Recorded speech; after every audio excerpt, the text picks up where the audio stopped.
हमारा हर फैसला हमारे दिमाग से ही होता है, यहां तक कि हमारे खाने की पसंद का भी। हमारे खाने की चाहत हमारे दिमाग में ही होती है। अखरोट के बराबर का ऊतकों का एक गोला दिमाग में चाहत का केंद्र है। हमने अब इसके कई काम को ठीक से समझना शुरू किया है। इसकी सबसे बड़ी चाहत होती है खाने की। हमारे शरीर का सबसे भूखा अंग दिमाग ही है। हम जो भी खाते हैं उसका करीब 20% हिस्सा ये ले लेता है। मगर हमारी चाहत का केंद्र पूरे शरीर की जरूरत का ध्यान रखता है और यही विटामिन और दूसरे खनिज तत्वों की मांग करता है। जब शरीर में किसी चीज की कमी होती है तब हमारा दिमाग किसी भी हद तक जाकर उसे पूरा करता है। नाविक स्टीव कैलाहैन को इसका पूरा एहसास है। स्टीव की नाव डूब गई। अब उसका बचना एक चमत्कार ही होगा। मैं अटलांटिक महासागर में फंसा हुआ था। मुझे मालूम था कि यहाँ कोई मुझे बचा भी नहीं सकता। मुझे एहसास हो गया था कि इन हालात में अब मैं शायद ही बच पाऊं। जी हाँ।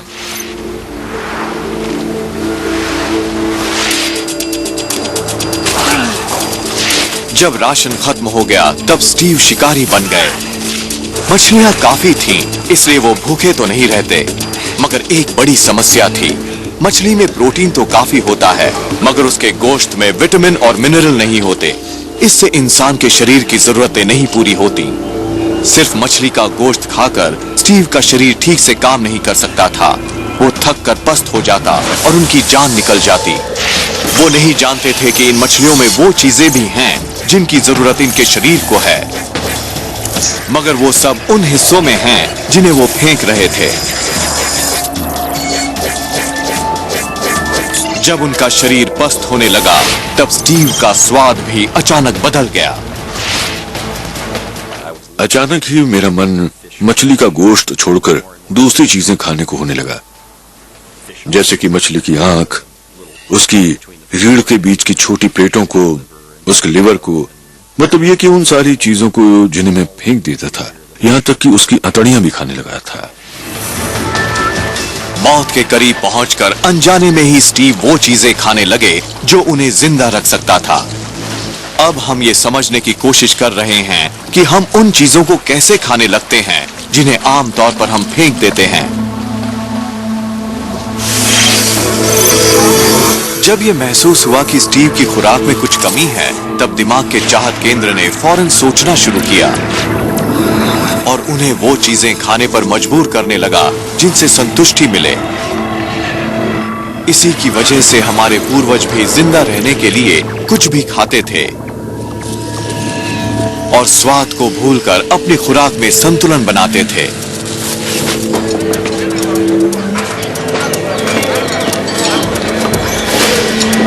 लाल मिर्च कोई नहीं खाता था, मगर उससे एक ऐसी खुशबू निकलने लगी जिसे जानवर बहुत पसंद करते थे।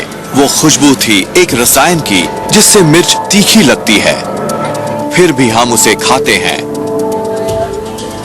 क्योंकि हमारा दिमाग जानता है कि हम हद पार करके ही जिंदा रह सकते हैं। एक लाल मिर्च में एक संतरे के मुकाबले 4 गुना ज्यादा विटामिन सी होता है। हमें वो जरूरी रसायन मिल जाए, इसके लिए हमारे दिमाग ने उसके तीखेपन को भूलना सीख लिया। मिर्ची खाने पर दिमाग में दर्द के संकेतों की बौछार होने लगती है। जवाब में दिमाग से निकलता है कुदरती पेन किलर एंडोर्फिन, जो दर्द को मजे में बदल देता है। मिर्ची के तीखेपन से दिमाग का लर्निंग सेंटर एक्टिवेट हो जाता है और वो ये याद रखता है कि तीखेपन के बावजूद मिर्ची में एक खास मजा होता है और पोषक तत्व भी। अगर हम मिर्ची के शुरुआती झटके को बर्दाश्त कर लें, तो एंडोर्फिन की वजह से हमें मजा आने लगता है। इसी वजह से लोग वो चीजें भी खाने लगते हैं जो नहीं खानी चाहिए, जैसे कि लाल मिर्ची, प्याज और लहसुन वगैरह। दिमाग की इसी सोच की वजह से स्टीव कैलाहैन भी शरीर के लिए जरूरी चीजें खाने लगे। जब उन्हें जरूरी पोषक तत्व मिलने लगे तो उन्हें भी मजा आने लगा और उनके दिमाग ने कहा कि जिन चीजों को वो फेंक रहे थे वो उनके लिए मजेदार व्यंजन हैं। मेरा शरीर मानो बार बार यही कह रहा था कि मुझे इस चीज की जरूरत है, और फिर मेरा मन बदल रहा था। मैं मछली का लिवर इसलिए नहीं खा रहा था कि वो मुझे पसंद है, बल्कि मेरा दिमाग कह रहा था कि इसे खाओ, ये बहुत अच्छी चीज है, ये तुम्हारा डेजर्ट है। स्टीव कैलाहैन को 76 दिन बाद बचाया जा सका। अपने दिमाग के कहने पर उन्होंने न सिर्फ अपनी जान बचा ली, बल्कि वो चीजें भी खाते रहे जिनसे उनकी सेहत ठीक रही। हमारे खाने पर हमारे दिमाग का नियंत्रण हमारी जिंदगी के लिए बड़ा अहम है। ये इतना शक्तिशाली है कि वैज्ञानिकों ने इसकी जांच इंसान की एक सबसे बड़ी चाहत पर की। दिमाग की हरकतों का जायजा लेने के लिए इन्होंने वॉलंटियरों के शरीर में इलेक्ट्रोड लगा दिए।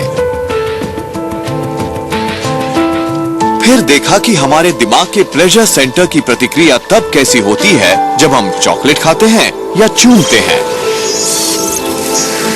जब जोड़ों ने एक दूसरे को चूमा तब यकीनन प्लेजर सेंटर ने प्रतिक्रिया की थी, मगर चूमने पर वो प्रतिक्रिया नहीं मिली जो चॉकलेट खाने पर मिली थी। वो मजा ज्यादा बेहतर था और देर तक रहा भी। खाने के प्रति हमारे इस लगाव की एक बड़ी वजह हमारा विकास है।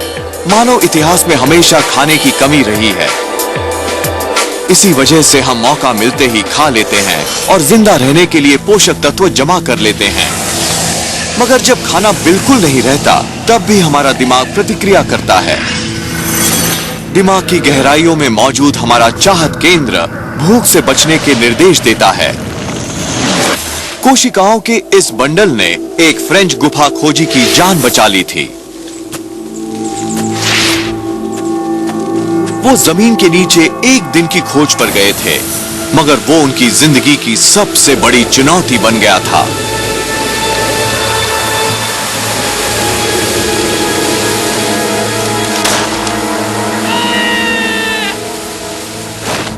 जॉन लुक जोसुआ 24 किलोमीटर लंबी गुफाओं की भूल भुलैया के अंदर फंसे थे। वो ना तो बाहर जा सकते थे, ना ही उनके पास खाना था। वो समझ नहीं पा रहे थे कि इस मुसीबत से कैसे निपटें।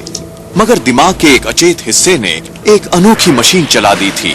इससे उनके शरीर के काम करने का ढंग ही बदल गया। ये काम कोई मशीन नहीं कर सकती थी, वो भी बिना ईंधन के। शायद इसी रणनीति में हम सबकी लंबी उम्र का राज छिपा है।